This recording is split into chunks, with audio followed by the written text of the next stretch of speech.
Hey guys म चाहिँ बिहानदेखि है लिटरली साँच्ची नै भनेको बिहानदेखि नै पढ्छु भनेर एक्जाम आयो नि त पढ्छु भनेर बुक अगाडि राखेर यहाँनिर बसेको छु। यहाँ हेर्नु बिहानदेखि मलाई यति धेरै डिस्टर्ब भइरहेछ, मेरो माइन्ड यस्तो भइरहेछ, मलाई यति इरिटेट भइरहेको छ नि। Oh my god, because of this weather क्या।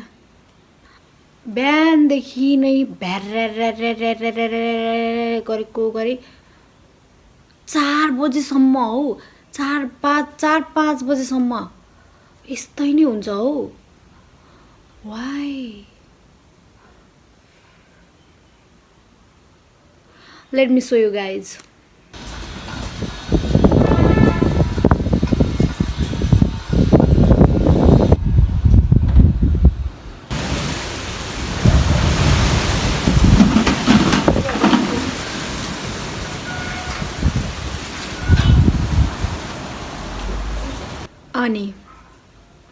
अनि यो झ्याल ढोका सबै बन्द गरेर बस्दा पनि शान्ति छैन क्या।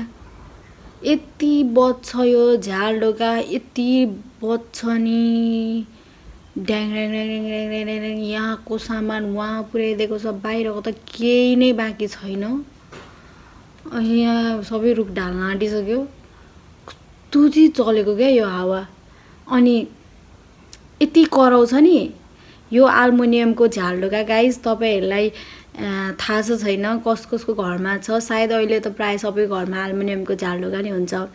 जसको घरमा एल्युमिनियमको झ्यालढोका छ उहाँहरूलाई थाहा हुन्छ यो यति धेरै कराउँछ नि। टु सङ्गभन्दा बेसी कराउँछ हौ। म तपाईँहरूलाई सुनाउँछु, साँच्ची मैले छ्याक ढाँटेको होइन, म तपाईँहरूलाई सुनाउँछु है।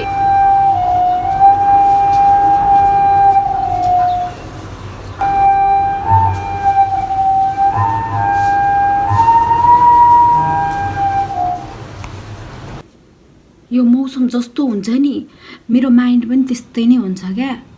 वेदर चेन्ज माई माइन्ड, जसरी वेदर चेन्ज हुन्छ मेरो माइन्ड पनि त्यस्तै गरी वेदर सँगसँगै चेन्ज हुन्छ क्या। यो भ्यार हावा चलिरहेछ नि जसरी लाथालिङ्ग पारेर त्यस्तै हुन्छ क्या मेरो माइन्ड पनि। उराठ लाग्दो सुक्खा हावा मात्रै चलेको छ नि, माइन्ड मात्र होइन मेरो यो शरीरै त्यस्तै हुन्छ। कपाल पनि त्यस्तै हुन्छ, भ्यारा सुक्खा। साँच्ची नै साथीहरू यो वेदरले नि अफेक्ट गर्दो रहेछ क्या मान्छेको माइन्डमा। जस्तो वेदर हुन्छ माइन्ड पनि त्यस्तै हुँदो रहेछ क्या। मलाई त साँच्ची भनेको यो अनि उराठ लाग्दो वेदर छ नि जुन, मन पनि त्यस्तै उराठ लाग्दो विरक्त लाग्दो हुन्छ क्या। अनि कहीँ जान पनि मन लाग्दैन, हिँड्न पनि मन लाग्दैन। के हिँड्नु र, यस्तै हावा छ उडाइदिने मान्छेले मैला उडाइदिन्छ, कसरी हिँड्नु। तपाईँहरूलाई यो वेदरले चाहिँ अफेक्ट गर्छ गर्दैन कमेन्ट गर्नु होला प्लिज।